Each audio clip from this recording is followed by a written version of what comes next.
Salam, hər vaxtınız xeyir olsun. İzah edəcəm dalğa optikasını. Deməli, dalğa optikasında işıq özünü dalğa kimi aparır. Həndəs optikada isə işıq özünü zərrəcik kimi aparır. Həndəs optika dedikdə nəzərdə saxlamaq ki, deməli sınma, qayıtma və işığın düz xətt boyunca yayılması qanunlarından gedir söhbət. Dalğa optikasında birincisi başlayaq uşaqlar dispersiya ilə. Dispersiya nədir? İşığın sındırma əmsalının, işığın tezliyindən və ya dalğa uzunluğundan asılı olması hadisəsi dispersiya adlanır. Buna üçüzlü prizma verilib, üçüzlü prizma üzərinə ağ işıq şüası göndərilir və ağ işıq şüası prizmada sınaraq 7 rəng ayrılır. Həmin 7 rəng də prizmadan çıxdıqdan sonra yenidən prizmanın oturacağına doğru meyl etmiş olur və bu rənglərin sırasına fikir versək, qırmızıda başlayır, daha sonra narıncı, sarı, yaşıl, mavi, göy, bənövşəyi olaraq deməli davam edirlər. Qırmızı ən az meyl edəndir, ən az meyl edən. Qırmızıdır, ən çox meyl edən. Ən çox meyl edənsə bənövşəyidir və bənövşəyə ən çox sınandır. Sınan. Deməli, rənglərin sırası mütləq əzbər bilməlisiniz və burada nəyə fikir vermək lazımdır? Üzü aşağı doğru gəldikcə, yəni qırmızıdan bənövşəyə doğru gəldikcə tezlik, enerji artır, bu ikisi artır. Artır. Bunun sınması da artır, sındırma əmsalı da artır. Amma sınma bucağı necə? Təbii ki, sinus alfa bölünsün sinus beta nəyə bərabər idi? N2 böl N1-ə. Əgər sındırma əmsalı artırsa, sınma bucağı azalmış olacaq. Bucaq azalır aşağı doğru gəldikcə. Daha sonra uşaqlar aşağı doğru gəldikcə dalğa uzunluğu və sürət də azalır. Deməli, artır tezlik, enerji, sınması artır, amma sınma bucağı, dalğa uzunluğu və sürət isə azalır. İş prinsipi dispersiya əsaslanıcı cihazlar spektroskop, spektrograf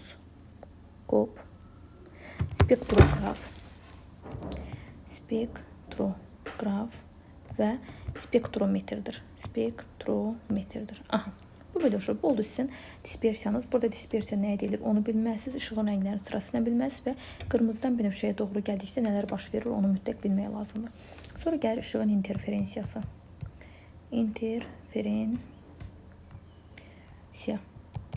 İşığın interferensiyası nədir uşaqlar? Müəyyən başqa mənbələrdən gələn işıq dalğalarının görüşəndə, baxın, başqa mənbələrdən gələn işıq dalğalarının görüşəndə bir-birini ya gücləndirməsi və ya zəiflətməsi interferensiya adlanır. Interferensiyada uşaqlar, baxın bu hissə yollar fərqi adlanır. Bax, bu arada qalan fərq yollar fərqi adlanır. Yollar fərqi işarə olunur delta deyinə. Deməli, birincisi interferensiyanın baş verməsi üçün müəyyən bir şərt var. Həmin şərt nədir? Uşaqlar, işıq şüaları koherent olmalıdır. Koherent dalğalar nə deməkdir? Koherent dalğalar o deməkdir ki, onların tezlikləri və ya dalğa uzunluqları eynidir. Amma fazalar fərqi isə sabitdir. Bu olacaq uşaqlar koherent dalğalar. Yəni, bu şərt mütləq ödənməlidir ki, işıq şüası görüşəndə bir-birini ya zəiflətsin, ya da gücləndirsin, yəni interferensiya hadisəsi baş versin. Interferensiya hadisəsinin baş verəndə bunların bir-birini zəiflətməsi və ya gücləndirməsi üçün, əgər gücləndirirsə uşaqlar, bunların qabarıqlıqları və çökəklikləri üst-üstə düşməlidir, eyni cür olmalıdır. Baxın, eyni cür olmalıdır. Görürsünüz, baxın, eyni bir şəkil çəkirim. Yəni, bunların qabarıqlıqları, baxın, hətta bunu bu tərəfdən deyilək ki, yollar fərqəmlə gəlsin. Bunların fikir verin, uşaqlar, təpə nöqtələri, çökəkliklər üst-üstə düşür. Bu zaman bunlar bir-birlərini gücləndirirlər. Yəni, işıq bir-birini gücləndirir. Yox, əgər bunların birinin qabarığı, birinin çökəkliyi üst-üstə düşürsə, baxın, indi buna da çəkək ki, əksin olsun. Baxın, burada çökəklə qabarıq üst-üstə düşürsə, əgər uşaqlar, bunlar bir-birini zəiflədir. Və hətta bunların amplitudları bir-birinə bərabərsə, yekun amplitud A1 çıx A2 yazırıq. Əgər bir-birinə bərabərsə, sıfıra qədər bir-birini azaldırlar. Amma interferensiyada əgər gücləndirmə baş veribsə və amplitudlar bir-birinə bərabərdirsə, yekun amplitud bunların cəminə bərabər olur və bir-birinə bərabər olduqlarına görə 2A-ya bərabər olmuş olacaq. Deməli, uşaqlar, maksimumlar şərti və minimumlar şərti. Maksimumlar şərtinin nə baş verir? Yollar fərqi yarımdalğa uzunluğunun cüt misillərinə bərabərdirsə, lambda böl 2 vurulsun 2K. Bu maksimum şərtdir. Minimumlar şərtindəsə yollar fərqi yarımdalğa uzunluğunun tək misillərinə bərabər olmuş olur. Yarımdalğa uzunluğu lambda böl 2 deməkdir. 2K üstə gəlsin 1 yazırıq bura. Aha. Daha sonra fazalar fərqi 2P-nin tam qiymətlərinə, minimumlar şərtində isə tək qiymət P vurulsun deməli 2K üstə gəlinsin 1. Başqa nə demək olar? Məsələn, buradan 2-lər ixtisara gedərsə, delta D bərabər olacaq K lambdaya. Deməli, başqa nə deyə bilərik? Yollar fərqi yarım dalğa uzunluğunun ya cüt misillərinə, ya da ki, dalğa uzunluğunun tam qiymətlərinə bərabər olmuş olarsa, bu maksimumlar şərtidir. Maksimumlar şərtində dedik, əgər amplitudlar eynidirsə cəmlədik və bizə verdi 2 ay. Minimum şərtində isə amplitudlar eyni oldu və biz onlara çıxdıq, bizə verdi 0 qiymətinə qədər interferensiyada bir-birinə görüşən işıq dalğaları zəiflətdi. Aha, bu maksimum və minimumlar şərtinizdir. Uşaqlar, burada K tam ədədlərdir. Sizə qiymətləri verəcəksiniz və yerinə qoyub bunları hesablayırsınız ki, maksimum yoxsa minimum. İlk prinsipi interferensiya əsaslanan cihazlarımız interferometr. Bir də ki, optikanın şəffaflaşdırılması hadisəsi interferensiya əsaslanır. Bax, məsələn, bizə verib S1 və S2 koherent mənbələrdir. Böyüklər arası məsafə eyni olub, lambda bölü 4-ə bərabərdir. Doğru ifadələri göstərin. Aha. Deməli, uşaqlar, burada deyir, birinci nöqtədə maksimum müşahidə olunur. Birinci nöqtədə maksimum müşahidə olması üçün yollar fərqi yarım dalğa uzunluğunun deməli, cüt misillərinə bərabər olmalıdır. Deməli, K vurulsun, lambda böl 2, 2K vur lambda böl 2 şərti ödənməlidir. Baxaq, birinci nöqtədə, deməli, birinci nöqtəyə qədər birincinin dalğa uzunluğu, yəni getdiyi yol lambda böl 4, ikincinin isə getdiyi 1, 2, 3 lambda böl 4-dür. Gəlin bunlara çıxaq. Lambda böl 4 çıxılsın, 3 lambda bölünsün 4. Bu da bərabər olacaq 2 lambda bölünsün 4-ə. Gördüyünüz kimi tam yox, kəsrli qiymət aldıq. Deməli, burada minimumlar şərti baş verir. Bir səhvdir. İkinci nöqtədə maksimum müşahidə olunur. İkinci nöqtədə lambda böl 4, lambda böl 4 çıxanda qalır 0. Deməli, maksimum müşahidə olundu. Üçüncü nöqtədə maksimum müşahidə olunur. Üçüncü nöqtədə də eynən birincinin əksidir. Bu da səhvdir. Birinci nöqtədə minimum düzdür. Üçüncü nöqtədə minimum müşahidə olunur, düzdür. Deməli, olacaq. Uşaqlar, interferensiyaya baxaq. Baxın, görüşdükləri yerdə işıqlıqlar yaşıl rənglər əmələ gəlir. Hansı ki, bir-birlərini gücləndirdikləri yerdə işıqlıqlar, zəiflətdikləri yerdə isə qaranlıqlar əmələ gəlir. Bu da interferensiya hadisəsidir. Uşaqlar, öyrənirik diffraksiya hadisəsini. Diffraksiya hadisəsi nədir? İşığın maniyəni aşaraq onun arxa sərhədinə keçməsidir. Maniyəni aşma hadisəsidir. Aşma hadisəsində diffraksiya qəfəsində işığın dalğa uzunluğu ölçülür və diffraksiya qəfəsi görən nədən ibarətdir? Diffraksiya qəfəsi çoxlu sayda uşaqlar yarıqlardan ibarətdir. Baxın, bu diffraksiya qəfəsinin olsun eni, diffraksiya qəfəsinin eni L-lə, diffraksiya qəfəsində olan yarıqların sayısı N-lə işarə olunarsa, L bölü N diffraksiya qəfəsinin sabiti və ya periodu adlanır. Diffraksiya qəfəsinin sabiti və ya periodu D hərfinə işarə olunur. Vahidi metrə bərabərdir. Qəfəsin eni bölünsün yarıqların sayıdır. Deməli, burada nə baş verir? İşıq şüası gəlir. Baxın, burada çoxlu sayda işıq şüaları gəlir və işıq şüaları maniyəni aşıb keçilir və maniyənin də ölçüsü elə olmalıdır ki, işıq şüası onu aşıb keçə bilsin. Yəni, işığın ölçüsü necə kiçikdirsə, maniyənin də ölçüsü çox kiçik olmalıdır. Və işıq şüaları maniyəni aşaraq gəlib keçir və onlar bir-birlərini, maniyəni aşıb keçməsi diffraksiyadır. Daha sonra görüşmələrsə, baxın, buradan belə çoxlu sayda işıq şüaları çıxır. Bax, hər yerdən belə işıq şüaları çıxır və bunların bir-birlərini zəiflətməsi və ya gücləndirilməsi hadisəsi baş verir. Gücləndirdikləri yerdə işıqlıqlar, zəiflətdikləri yerdə isə qaranlıq əmələ gəlir. Uşaqlar, baxın, buradan məsələn baxsaq, burada mərkəzi maksimum əmələ gəlir. Mərkəzi maksimum və mərkəzi maksimum aydınlıq olur. Yəni, burada bütün hallarda uşaqlar mərkəzi maksimumda qırmızıdan bənövşəyə kimi rənglər yığılır. Ən çox meylidən burada olacaq bu səfər qırmızı, ən az meylidən olacaq bənövşəyə. Uşaqlar, bu yalnız mərkəzi maksimum yox, bütün nöqtələrdə belə alınır. Mərkəzi maksimumdan sonra bura aydınlıqdır, gəlir qaranlıq. Daha sonra təzədən gəlir, bu qaranlıqdır uşaqlar. Deməli, birinci tərtib qaranlıq. Daha sonra gəlir birinci tərtib aydınlıq, ona deyirik birinci tərtib maksimum. Qaranlığa isə deyirik birinci tərtib minimum. Təzədən yenə uşaqlar qaranlıq gəlir, olacaq ikinci tərtib minimum. Daha sonra aydınlıq isə gəlir, olacaq ikinci tərtib maksimum və bu həm solda, həm də sağda baxın belə gedir. Birinci deməli mərkəzi maksimum yerində qaranlıqlar var. Daha sonra isə aydınlıq, qaranlıq və aydınlıq olaraq davam edir. Birinci deyirik minimum, daha sonra deyirik maksimum. İkinci tərtib minimum, ikinci tərtib maksimum. Və bütün maksimum və minimumlar qırmızıdan bənövşəyə qədər olan rənglərdən ibarətdir və hər birində ən çox meyldən qırmızı, ən az meylədənsə bənövşəyə işıq şüalarıdır uşaqlar.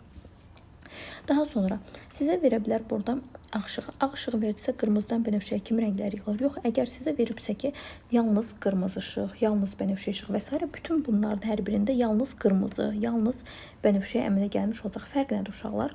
Əgər qırmızı işıq göndərirsə, qırmızı işığın deməli dalğa uzunluğu böyük idi.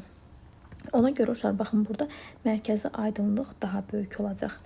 Eynən bax belə davam edir. Bax qırmızı daha böyük olur. Yəni gəlin baxın belə eləyək. Tutaq ki bizə göndərib qırmızı işıq. Qırmızı işıqda baxın uşaqlar. Bu qırmızı işığınızdır. Baxın qırmızı təzədən gəlir. Yenə qaranlıq, qırmızı, qaranlıq, qırmızı, qaranlıq, qırmızı və s. Baxın bu belə də davam edir. Məsələn sizə əgər göndərsə yaşıl işıq, yaşıl işığın dalğa uzunluğu kiçikdir və orada daha kiçik ölçülü işıq deməli hissələrə əmələ gəlmiş olacaq. Baxın qırmızı daha böyük idi. Yaşla keçəndə isə mənzərə baxın daha belə sıxlaşmış şəkildə olmuş olacaq. Yəni tezliyi daha böyükdür, daha bir-birlərinə yaxınlar və ya dalğa uzunluğu daha kiçikdir və daha sıx bir görüntü əmələ gəlmiş olacaq. Bu belə bu difraksiya. Tək yarıqdan da difraksiya mövcuddur. Tək yarıqdan da difraksiyada baxın işıq şüası gəldi və buradan çıxanda baxın belə işıq şüaları artıq çıxan kimi burada başqa bir mənbə rolunu oynayır. 2 dənə mənbə rolunu oynayır və işıq şüaları baxın belə bir-birlərini yenə zəiflədib və gücləndirərək davam edirlər. Ekran üzərində yenə uşaqlar görüntü əmələ gəlir, amma bu səfər görüntüdə mərkəzi aydınlıq daha böyük olur və digər qaranlıq yenə əmələ gəlir aydınlıq, amma digər aydınlıqların ölçüsü kiçik olur və bunlar get-gedə kiçilirlər. Ölçü olaraq, uzunluq olaraq eynidirlər, amma boyut olaraq, yəni baxın belə mərkəzi aydınlıq, sonra gəlir, digərləri get-gedə neyinir? Azalır. Bu tək yarıqdan difraksiyadır. Amma cüt yarıqdan difraksiyada isə baxın, cüt yarıqdan difraksiyada isə elə ölçüləri eyni olaraq qalır. Baxın belə də olaraq qalmış olacaq. Dalğa difraksiyada həm interferensiya hadisəsi baş verir, həm də baş verir difraksiya hadisəsi. Difraksiya hadisəsi işığın deməli maneəlaşması, interferensiya isə onların görüşərək bir-birlərini gücləndirməsi və ya zəiflətməsi hadisəsidir. Daha sonra qəfəsin periodun düsturu D sinus fi bərabər k-lambdadır. Sinus fi nədir uşaqlar? Hansı ki işıq şüası baxın burada bir bucaq əmələ gəlir. Həmin bucaq bizə sinus fini verir. D sinus fi bərabər k-lambdadır. K tərtibdir. Birinci tərtib, ikinci tərtib və s. Bu maksimumlar şərtidir. Minimumlar şərti isə D sinus fi bərabər olur. Lambda bölünsün 2k üstə gəl 1. Bu da oldu minimumlar şərti. Aha, daha sonra uşaqlar maksimumların ən böyük tərtibini sinus fini 1 kimi qəbul edirik. Yəni 90 dərəcə qəbul edirik və k bərabər olacaq onda k maksimal bərabər olur. Maksimumların ən böyük tərtibi k maksimal bərabərdir. D bölü lambda, yəni D ilə düz, lambda ilə tərs mütəsibəsidir. Uşaqlar qəfəsin periodu burada heçdən asılı deyil. Düzdür, müqayisə apara bilərsiniz, amma desək ki, məsələn, dalğa uzunluğu dəyişdi, başqa bir rəng göndərsək, qəfəsin periodu və ya sabit necə dəyişir? Təbii ki, dəyişməz. Mən uşaq burada sizə nə soruşur? Difraksiya qəfəsinin üzərində bənövşə işıq şüası düşür. Ekranın AC hissəsində interferensiya zolaqları müşahidə olunur. Bənövşə işıq qırmızı işıqla əvəz edilərsə, bənövşə işığı qırmızı işıqla əvəz edir. Bənövşədən qırmızıya keçəndə dalğa uzunluğu artır, tezliyi neyinir, azalır və biz də demişdik ki, əgər dalğa uzunluğu artırdıqsa, baxın, ən çox meyl edən qırmızı idi. Axı bənövşəyə tutaq ki, baxın, bu hissədə əmələ gəlmişsə difraksiya hadisəsi, mənzərə bu hissəni təşkil etmişdirsə, qırmızıda artıq daha böyük hissəni əhatə etmiş olacaq. Gəlin baxaq. Və mərkəzi maksimumun yeri dəyişmir. Onu yadda saxlayın. B nöqtəsindəki zolaq sürüşməsi digərləri mərkəzdən uzaqlaşar. B variantı doğrudur. Baxın, əgər bənövşəyə AC əmələ gəlmişsə, qırmızıda daha geniş əmələ gələcək, amma mərkəzi maksimumun yeri dəyişmir. Bu qırmızı rəngdir. Genişliyinə baxın. İndi rəngi aparıram. Bənövşəyə doğru fikir verin. Genişliyi get-gedə azalır. Görürsünüz, get-gedə azaldı genişliyi. Bu difraksiya hadisəsi. Adını çəkdiyimiz dispersiya, interferensiya və difraksiya işığın dalğa təbiətli olduğunu sübut etdi, amma işığın eninə yoxsa uzuna dalğa olduğunu sübut etmək üçün istifadə edib polarizasiyadan. İşığın polarizasiyası işığın eninə dalğa olduğunu sübut etdi və görək burada nə baş verir uşaqlar, necə sübut ediblər? Deməli, ağ işıq deməli, düşür poliaroidin üzərinə. Və burada fikir verirsiniz, Y, B və bütün fəza boyunca həm X, həm Y, həm də Z-də bir-birlərinə və yayılma istiqamətinə perpendikulyar olaraq yayılırlar. Aha, və uşaqlar, burada isə poliariddən keçənsə müəyyən bir müstəvi boyunca bunların yayılmasıdır. İşığın eninə dalğa olduğunu polarizasiya hadisəsi sübut etdi. İşıq polylaşdıran qurğulardan biri turmalin kristaldır. Polylaşmış işıq təbii işığın tərkibindən xüsusi qurğu vasitəsi ayrılmış və müəyyən müstəvidə Y və B vektorunun rəqslərinin üstünlük təşkil etdiyi hissədir. Turmalin kristalı elə işıq dalğasını keçirir ki, onun Y və B vektoru müəyyən M müstəvisində rəqs edir. Deməli, uşaqlar, İşığın polilaşıb olub-olmadığını sübut etmək üçün də bir dənə də turmalin kristalı qoyurlar. Həmin hansı ki bu birinci turmalin kristalı vardı, ağ işıq dəstəsi düşdü. Artıq buradan polilaşmış olaraq çıxdı. Buradan polilaşmış olaraq çıxıb və həmin işığın polilaşıb olub-olmadığını sübut etmək üçün də bir analizatordan istifadə edirlər. İkinci turmalin kristalı analizator sayılır və həmin analizatoru fırlatmaqla, məsələn, burada hal-hazırda bir-birinə paraleldir. Yəni aralarındakı bucaq 0 dərəcədə işıq şüası baxın keçdi. Tam keçir, maksimal keçir. Amma şu bucağı artırdıqca, yəni 0-dan 90-a doğru artırdıqca görürlər ki, işığın deməli intensivliyi azalır. 90 dərəcədə isə ümumiyyətlə işıq şüası keçmir. Yəni ikinci turmalin kristalı istifadə olunur analizator kimi. Ona görə də birincinin bucağın dəyişməsi yox. Bizə lazımdır birinci ilə ikinci arasındakı bucağın dəyişməsi ki, deyə bilək ki, işığın intensivliyi artdı, yoxsa azaldı. Sağ olun uşaqlar.